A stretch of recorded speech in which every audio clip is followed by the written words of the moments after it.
Salam hangat lagi nih buat Anda pendengar kami. Selamat datang kembali ya di sesi pembahasan mendalam kita. Kali ini kita mau fokus ke materi yang Anda bagikan, bab 5 dari buku The Like Switch, karya Jack Schafer dan Marvin Carlins. Judulnya asik banget, berbicara dalam bahasa persahabatan. Hmm, Sebelumnya kan kita udah ngomongin tuh sinyal nonverbal itu kayak kunci pembuka aja ya. betul, betul. Nah, bab ini kayaknya ngajak kita masuk lebih dalam nih, ke rumahnya gitu. Gimana cara bangun hubungan lewat ngobrol. Jadi, misi kita hari ini yaitu bongkar rahasia komunikasi verbal yang efektif, yang bisa bikin orang tuh merasa klik, nyaman sama kita. Dan ini dari sudut pandang, wah mantan FBI loh, spesialis analisis perilaku. Siap ya kita bedah bareng? Siap banget. Bab ini menurut saya penting ya, karena ini jembatan dari yang nonverbal, yang diam-diam itu, ke ngobrol langsung. Jadi, gimana kata-kata kita, nada suara, bahkan jeda pas kita ngomong, itu bisa banget ngebentuk atau malah ngerusak hubungan gitu. Penulisnya bikin gampang diinget nih, pakai akronim LOVE. Love. Wah, oke. Apa tuh singkatannya? L itu listen, mendengarkan. O, observe, mengamati. V, vocalize, mengucapkan. Sama E, empathize, berempati. LOVE. Oke. 4 ini, kata bukunya, pilar utama buat fasih berbicara dalam bahasa persahabatan. Kita coba kupas satu-satu ya. Mulai dari L dulu, listen. Boleh. L, listen, mendengarkan. Kayaknya simple ya. Tapi pasti di buku ini ada yang lebih dalam dong dari sekedar ya udah dengerin aja, jangan motong. Oh, jauh lebih dalam. Ini sumber ini nekenin banget konsep active listening. Jadi, dengerin aktif. Bukan cuma diam, tapi benar-benar proses apa yang diomongin lawan bicara kita. Tantangannya lumayan loh. Soalnya katanya nih, pikiran kita itu bisa lari 4 kali lebih cepat dari orang ngomong normal. 4 kali? Wow. Iya. Artinya banyak banget ruang kosong di kepala kita pas orang lain ngomong. Nah, ini godaan banget buat ngisi pakai lamunan atau yang lebih parah, kita malah nyiapin jawaban atau bantahan sebelum orangnya selesai ngomong. Ah, ya, paham. Jadi active listening itu kayak kita maksa otak buat tetap fokus di obrolan, nggak keluyuran kemana-mana gitu ya? Tepat. Ada ilustrasi menarik nih di buku ini. Semacam eksperimen psikologi gitu, pakai kucing, tikus, sama suara metronom yang gitu-gitu aja. Intinya nunjukin gimana gampangnya otak kita itu melakukan habituation, pembiasaan gitu. Jadi kayak matiin suara yang dianggap nggak penting atau berulang. Oh, kayak kita lama-lama nggak dengar suara jam dinding di rumah gitu ya? Persis. Nah ini efeknya ke percakapan, wah kuat banget. Cuma karena ada orang ngomong di depan kita, belum tentu otak kita otomatis dengerin. Kalau kita nggak sadar ngarahin fokus, otak bisa aja otomatis nyaring suara lawan bicara, dianggap noise aja, gangguan.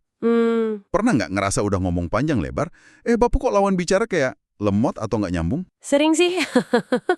Nah, bisa jadi otak mereka tuh, tanpa sadar lagi matiin input suara Anda. Fokusnya buyar. Ini bukan cuma soal sopan santun jadinya, tapi tantangan buat nembus filter alami otak lawan bicara. Wah, ini nih aha momen pertama saya hari ini.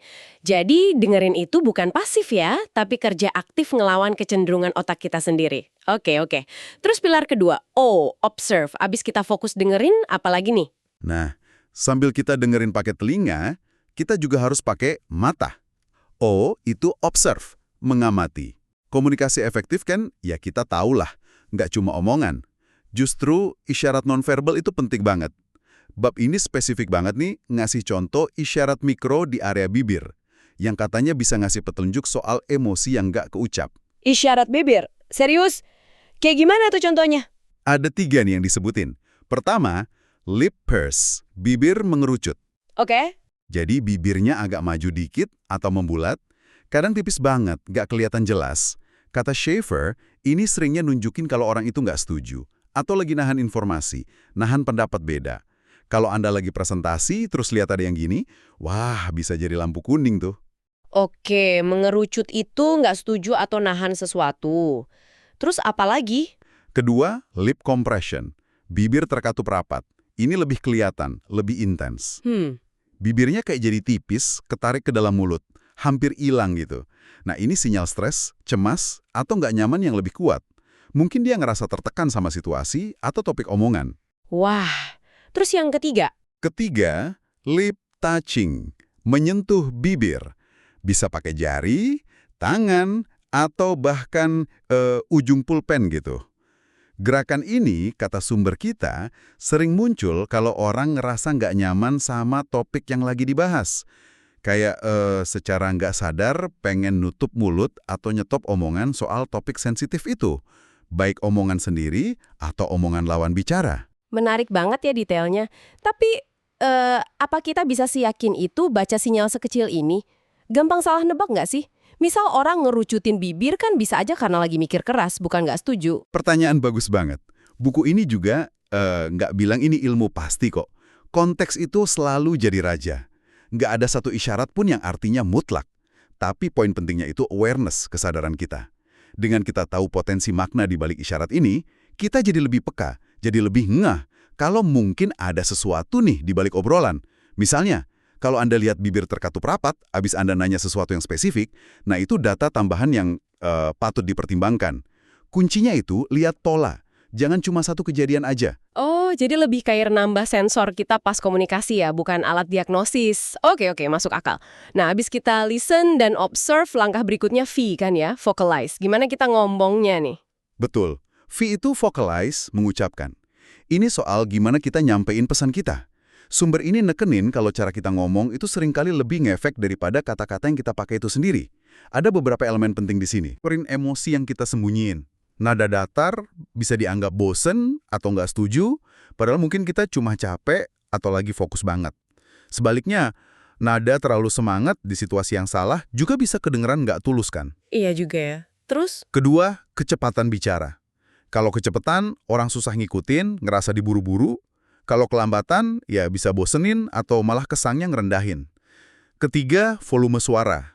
Ya ini jelas lah, mesti disesuaiin sama lingkungan sama situasi sosialnya. Nada, kecepatan, volume. Standar lah ya. Ada lagi? Ada lagi yang namanya paralanguage. Ini tuh kayak jeda, gumaman, anu, terus helaan nafas, suara-suara lain yang nemenin omongan kita. Ini bisa nunjukin keraguan, butuh waktu mikir, atau tingkat kenyamanan kita sama topiknya. Terakhir, sumber ini juga nyinggung soal etiket percakapan.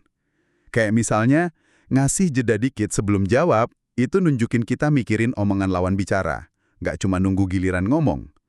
Terus, ya jangan nyela, apalagi sama orang introvert yang mungkin butuh waktu lebih buat nyusun kata-kata. Ngasih sinyal kalau kita udah selesai ngomong juga penting biar alurnya enak. Wah, etiket percakapan ini benar, sering banget kelewat. Padahal penting ya. Ada contoh kasus nggak di buku soal vokal ini? Dia datang, terus intinya bilang gini, "Pak, cara kerja Bapak selama ini salah. Cara saya lebih bagus." Waduh, itu sih ngajak berantem namanya. Nah, iya kan? Komunikasinya langsung bikin kubu, saya bener, Anda salah. Otomatis lah itu, mekanisme pertahanan ego si bos langsung aktif. Bukannya mikirin idenya bagus apa enggak, si bos malah ngerasa diserang, direndahin. Hasilnya, ya idenya ditolak mentah-mentah. Bukan karena idenya jelek, tapi cara nyampainya itu gagal total buat berbicara bahasa persahabatan. Kisah Stacy ini pelajaran mahal banget ya. Jadi, kalau kita punya ide bagus atau kritik nih, gimana dong cara ngomongnya biar nggak bikin orang langsung defensif gitu? Buku ini nyaranin pakai bahasa yang lebih kolaboratif. Jaga ego lawan bicara. Jangan langsung nyalain. Mungkin Stacy bisa coba gini. "Pak, saya ada beberapa pemikiran nih soal proses X. Saya pengen banget dengar saran atau pandangan Bapak soal ini." Atau, "Gimana ya kalau kita coba pendekatan Y? Kayaknya ini bisa melengkapi cara kerja kita sekarang." Jadi fokusnya geser. Dari nyalahin, jadi nyari solusi bareng. Ini penting banget sih, nggak cuma di kerjaan ya, tapi di hubungan pribadi juga. Sering kan kita punya ide bagus tapi ditolak. Mungkin perlu introspeksi cara kita vocalizing-nya ya. Oke, L, O, V, udah. Tinggal yang terakhir nih, E, empathize. Apa nih peran empati? Iya, itu empathize, berempati. Nah, ini kayak lemnya nih, yang nyatuin semua elemen tadi. Empati itu kan kemampuan buat ngerti dan ngerasain atau paling nggak nyoba ngertiin sudut pandang sama perasaan orang lain. Sumber ini nekenin banget penggunaan empathetic statements, pernyataan empati. Ini alat komunikasi yang kuat banget katanya. Pernyataan empati? Kayak gimana tuh contohnya? Ini bukan berarti kita mesti setuju ya sama perasaan atau pandangan orang itu. Tapi kita nunjukin kalau kita ngakuin dan ngehargain perasaan mereka. Contoh simpelnya nih, kalau ada orang kelihatan murung, jangan langsung tanya, kenapa murung? Coba bilang, Anda kayaknya lagi banyak pikiran ya hari ini. Atau kalau orang kelihatan nggak nyaman pas bahas topik A, kita bisa bilang, kayaknya topik ini bikin Anda agak nggak nyaman ya. Jadi nggak ngejudge atau ngasih solusi gitu ya. Tapi lebih kayak mantulin apa yang kita lihat atau rasain dari dia. Efeknya apa tuh? Efeknya bisa luar biasa. Pernyataan kayak gini tuh sering banget ngebuka pintu buat orang lain, jadi ngerasa aman buat cerita lebih banyak. Mereka ngerasa didengerin, dipahamin, bukan diinterogasi. Ini berguna banget pas ada konflik atau pas ngadepin emosi yang lagi tinggi. Nah, salah satu tantangan gede soal empati ini yang dibahas juga, itu soal word minds, ranjau kata. Ranjau kata. Gimana maksudnya? Ini tuh kata atau frasa yang buat kita mungkin biasa aja, netral atau malah positif. Tapi tanpa kita sadar, buat orang lain itu bisa micu reaksi emosi negatif yang kuat banget. Karena pengalaman dia, latar belakangnya atau sensitivitas pribadinya. Buku ini ngasih contoh. Sapaan santai dauk yang di AS biasa aja, bisa jadi ngehina banget buat orang dari Timur Tengah, karena konotasi anjing di budaya mereka kan beda. Contoh lain analogi klise, Tuhan ngasih 2 telinga 1 mulut biar kita lebih banyak dengar. Itu bisa nyakitin banget kalau diucapin ke orang tua yang anaknya lahir dengan kondisi fisik beda di telinganya. Astaga, iya ya. Ini area abu-abu banget dan gampang banget salah langkah nggak sengaja. Terus gimana kalau kita nggak sengaja nginjek ranjau kata ini? Nah, sumber ini ngasih 4 langkah praktis. 1. Pikirin ulang kata-kata. Apalagi kalau ngomong sama orang yang beda budaya atau pengalaman hidupnya. Coba antisipasi. 2. Amati reaksi. Liatin bener-bener respons verbal sama non-verbalnya pas kita ngomong. Ada perubahan ekspresi atau nada suara nggak abis kita ngomong sesuatu. Oke. 3. Jangan defensif. Ini penting. Kalau dia bereaksi negatif, tahan banget keinginan buat bela diri atau ngejelasin maksud baik kita. Itu malah bikin makin parah. Nah, ini susah nih bahasanya. Banget. Yang keempat, klarifikasi dan minta maaf. Langsung coba cari tahu kenapa dia bereaksi gitu. Tanya tulus, maaf, kayaknya ada yang saya bilang tadi kurang pas ya. Kalau emang salah, ya minta maaf yang tulus. Dan jangan diulangin lagi. Kedengarannya butuh kesadaran diri sama kerendahan hati yang tinggi ya. Apalagi yang nomor 3 tadi, nahan defensif pas kita ngerasa diserang. Betul sekali. Tapi justru di situ kan kekuatan empati bekerja. Kita milih buat ngertiin daripada bela diri. Jembatan komunikasinya jadi tetap kebuka. Pernyataan empati ini juga efektif banget loh. Misal buat ngadepin pelanggan marah, saya bisa ngerasain kekecewaan Bapak Ibu? Atau buat mancing remaja yang diem aja biar mau ngomong. Kayaknya lagi ada yang ngeganjel di pikiranmu ya akhir-akhir ini. Ini nunjukin kita peduli sama dia, bukan cuma sama argumen kita. LOVE.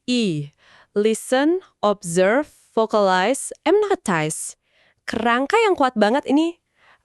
Apa bab ini ada bahas yang lain selain 4 pilar ini? Tadi di awal kayaknya ada nyinggung soal jebakan percakapan gitu. Oh iya bener, buku ini secara singkat nyinggung juga. Selain kita bangun hubungan pakai love, kita juga mesti waspada sama hal-hal yang bisa ngerusak obrolan atau jebakan tadi. Walaupun kutipan kita nggak ngerinci semua jebakannya, intinya sih ya hindari perilaku komunikasi yang negatif lah, yang nggak ngebangun. Kira-kira contohnya apa ya kalau ditarik dari prinsip love tadi? Ya gampangnya sih kebalikannya aja. Misal bukannya listen aktif, kita malah dominasi obrolan. Bukannya observe, kita cuek aja sama isyarat nonverbal. Bukannya vocalize yang baik, kita malah pakai nada sarkas atau ngerendahin. Dan bukannya empathize, kita malah ngejudge atau ngeritik terang-terangan. Jebakan lain mungkin kayak kejebak ngegosip, ngeluh terus, atau ngomongin diri sendiri mulu, nggak ngasih kesempatan orang lain.